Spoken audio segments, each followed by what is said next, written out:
welcome back to the channel. And what we're going to do in this video is we're going to cover how to move the weapon from your center and control it from the center movements. I suggest you watch video 1 and 2 before you watch this one, because we covered how to move more ergonomically correct with the upper body and coordinate the upper body with the lower body pressure. What I want to do is I want to start with some real-world examples of why it's beneficial to move your sword or your weapon from your hips and not from your upper body. And next I'm going to break it down into step by step of how to actually do that. After we go over the principles of how to move the weapon, I'm going to go over some of the challenges that you'll run into while you're learning this skill. And then at the end of the video, what I'm going to do is go over some of the questions people have asked me over the internet, and as well as showing you how to apply these principles from the sword to other weapons like Yari and bow. And then in part 4, what we're going to go over is how to actually generate a lot of power so that you can move up through your hips into your upper body, into your weapon. Okay, now for you to see the movement, it's been suggested that I wear these yellow flags so you can see the hips moving a little better. Okay, so the benefits of moving the weapon in a sword cut with your hips are many, and I'm going to go over those. So the first, I'm just going to stay in one position to make it easier to see the hip moving. But from here, so the idea is if I am using my hips to do this, I can stay very relaxed because it's my hip power that's generating the upper body, as opposed to if I'm going to use just the weapon or my upper body strength, I'm going to get real tired really quick. Some of the other benefits from moving the weapon from your hips are better demonstrated from this position of seated, so I can show you from this position. What I'm going to do is I'm going to show the movement first using the lower body to control the power to move into the weapon, and then I'm going to show second why you don't want to use the upper body, because it's a lot less efficient to generate your power from your upper body. Okay, first what I'm going to do is I'm going to throw my left hip so hard forward that it's going to throw my weapon behind me. Okay, so if I take this hip and I throw it forward, see how I'm throwing this forward and that throws my body backwards? So by throwing this power forward, I'm actually bringing the weapon towards me without pulling the weapon. So I'm going to throw real hard back behind me. Now you notice I have to do two things to keep me from spinning around. If I just throw my power in there, I'm going to overspin. So what I have to do is I have to put my leg behind me to catch my body weight coming back, and I have to use my leg as a counterbalance. So what do I mean by that? Well, when I pull, I use my back leg to stop me, but watch from the front. As I throw my hip back, or as I throw my left hip back, it pulls the right side of my body this way, and that pulls my weapon this way. And then I'm going to take this leg, seems counterintuitive, but I'm going to actually throw my right knee forward to counteract that twisting motion. So from here, I'm going to throw my left hip forward, and I'm going to throw my right leg this direction to counteract all that pressure I generate in my body. The other advantage that I can use in using my hips to move the weapon is this first part is not just pulling my weapon back, it's actually a block. So I am blocking, so I can use my hip power to block that cut. What I'm going to do is I'm going to show all the disadvantages of moving my power, energy, starting it from my upper body instead of my lower body and transferring into the upper body. What usually happens is you pull your center back. If I pull my center back, I have to pull, and that takes a lot of energy to bring. The sword's a heavy weapon, so I'm trying to bring it towards me. So I'm having to pull it back cut, pull it back, because I'm having to pull my energy back with my upper body. So it's really tiresome. Now, if I start my energy here, then all of this lower body stuff that I talked about earlier, I'm compensating for it. Here's what I mean. If I pull my energy back towards me, I have to then pull my hip back.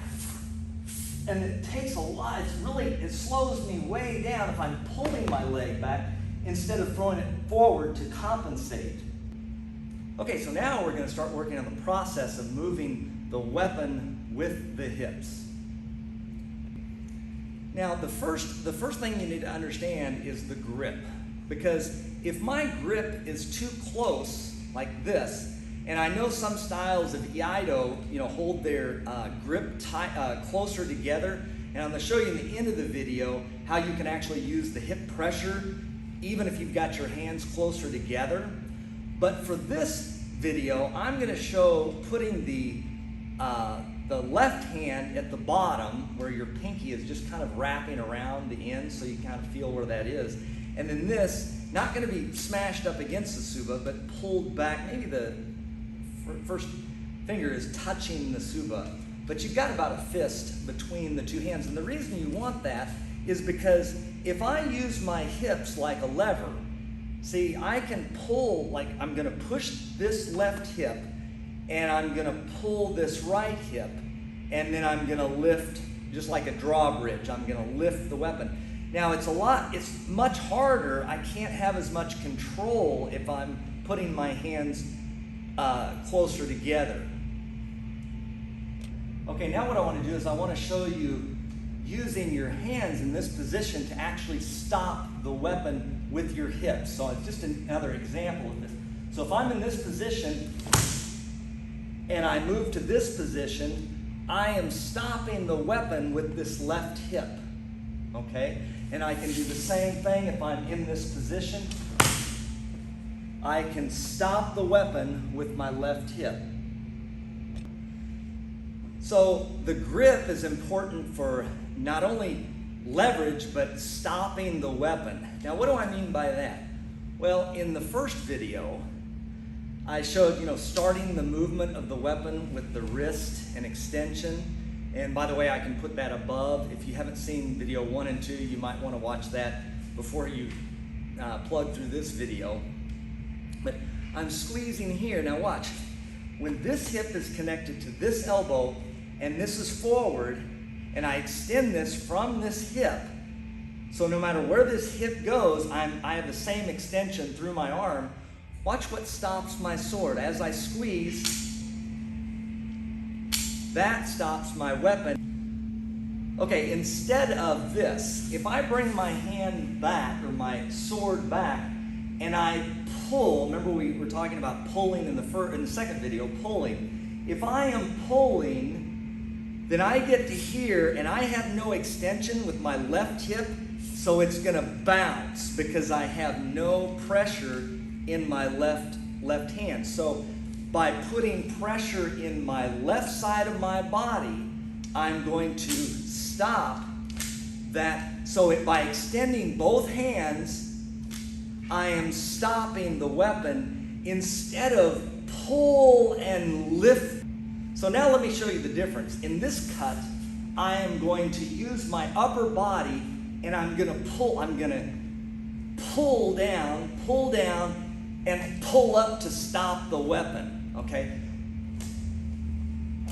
See, I'm pulling up to stop the weapon. Very hard on my shoulders. I can't relax while I'm cutting that way, and I can't transfer any energy through my body. But if on the other hand, when I move forward, I push out from my left hip into my left hand, that naturally stops my weapon. So as I push out, I'm pushing out to stop my weapon. So the benefit of that is wherever this left hip stops, that's going to stop the tip of my sword. So if I'm just going to stay in position, but if I stop here, it's going to stop my sword there. Now watch, I'm going to stop halfway through. So wherever I stop my left hip, that's going to stop my weapon because I'm pushing through into the weapon. So the most basic exercise to start out with is obviously moving your left hip forward and just feel, what does that feel like when I move that forward, when I move it forward, and then how much do I have to push my hip forward to push my elbow forward and to push my weapon over my head. So that start there is pull with, or actually you don't pull with your right hand, but because your right hip, I extend with my right hand, but because my hip is going backwards, it pulls the right arm. So you don't ever want to pull your arm to you. You want to push both arms forward, but because you're moving like this, bringing one back and one forward, it naturally brings this back. Now what I want to show you is it's just like a choo-choo train. So you have the two arms that are going forward like this, and then you have the wheel.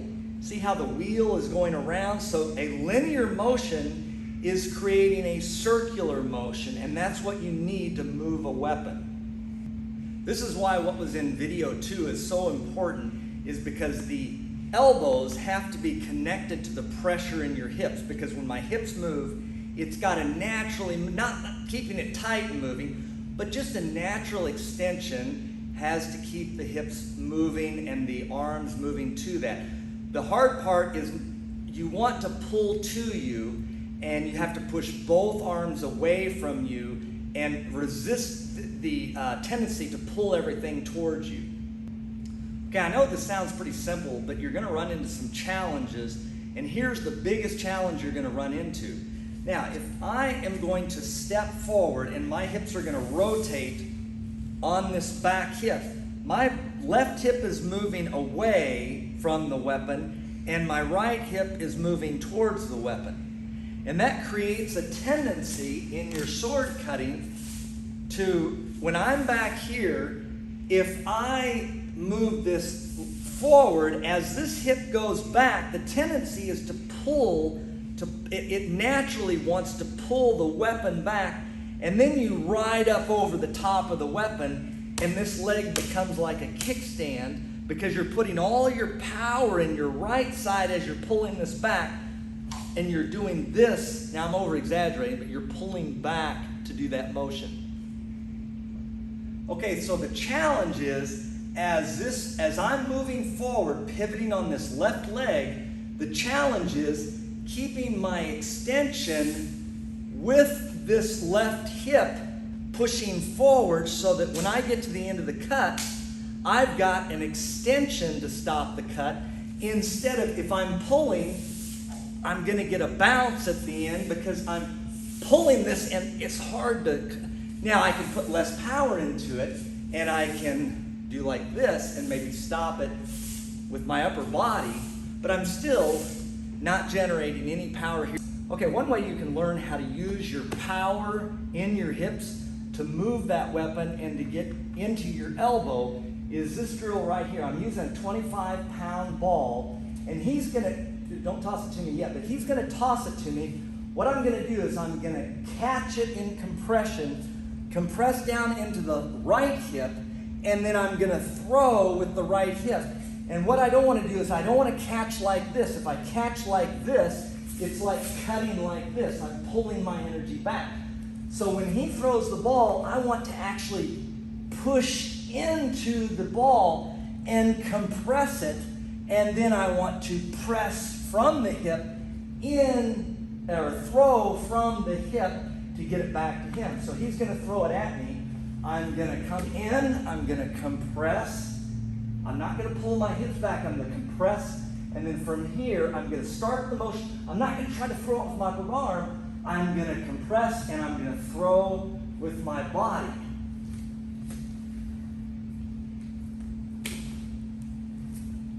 Okay, and you can do that on either side. Another exercise you can use to learn how to use rotational power and put in your sword is to actually use a jo. And what you can do is you can bring it back. When I bring the jo forward, I'm going to bring the hip forward. That brings the weapon forward. Then I bring it back. And then I bring the left hip forward through the elbow. I don't want to just go through here. I want to have the power from the elbow, or come from the hip, and then that goes forward. So as you just speed up the natural motion, it looks like this.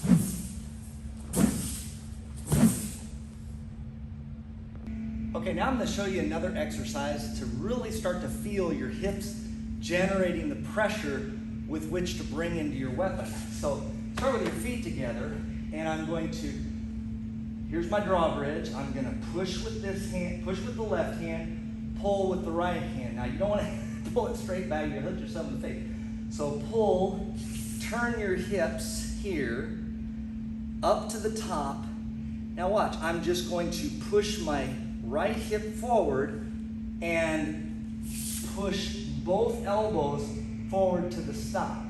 So here, here, forward. Now you do the same thing with just staying in position. Do the same pressure, but your upper body, the key is your upper body has to stay relaxed while you're doing that. So there's really three principles you're working on simultaneously: natural motion, efficiency of motion, and connection, meaning connected to the ground through my body into the weapon, into the opponent's weapon. So the key is I've got to keep my upper body relaxed so that when I move my lower body, it just naturally transfers into my upper body. Okay, I haven't really talked about it, but breath is really the connection between the center and the upper body. And let me give you an example of that. Okay, in the earlier example that I showed by throwing the left hip forward into the weapon, if I'm going to keep my body relaxed, I've got to transfer that energy at the split second that I'm going to move it into the weapon. So how I do that is through the breath, and I'm going to do just a from the lower body. Or if I want to transfer a lot of energy, I can really press with my voice, so I can so that will move my weapon. So that's the key to moving and transferring that power up, and is using the breath to do that. Before we wrap it up with all the principles from part 1, 2, and 3, I want to go over a question I received from somebody watching part 2 of the video series, and that is, how far back should I pull my elbows when I'm bringing my weapon up? And my answer is you don't bring the elbows back at all. When I'm going to go back, I'm going to push them forward. So I don't pull them back, because then I'd have to bring them back to then pull them forward, okay? So when I'm here, it pretty much the same triangular position that we talked about. I raise the weapon in that triangle. You don't want to go too far in, you can't see anything. So you want to just naturally go back and forward. Okay, so back and forward. So it's just pretty much they stay in the same ergonomic position as your triangle.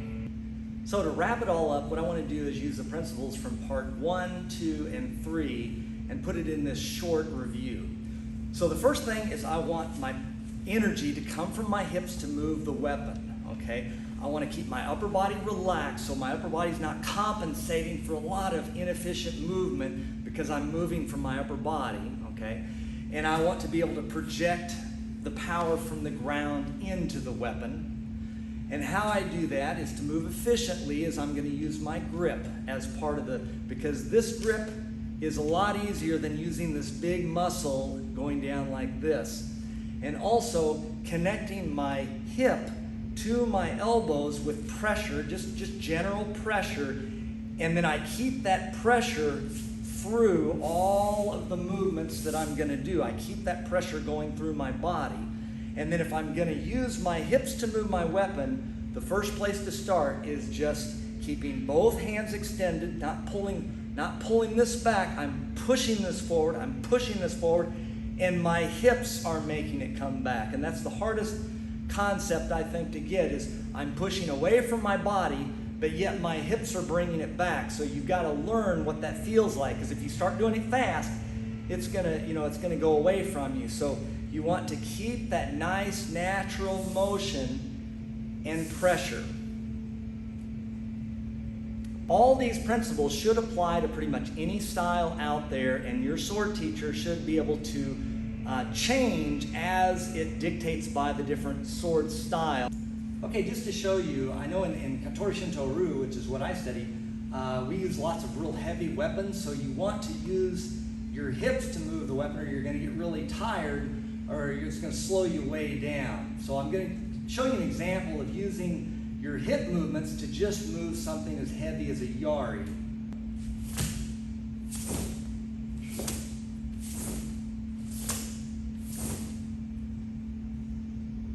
So that was using the hips to move the weapon. Now I'm going to show the same thing, except I'm going to move the weapon with the upper body. I'm going to show you how much more difficult it is. So here, very difficult to move any weapon without using your hips. So I hope these tips are helpful, and like and subscribe to the video so that you can see the next one where I actually show how to bring the power up from the ground into the weapon and into the target.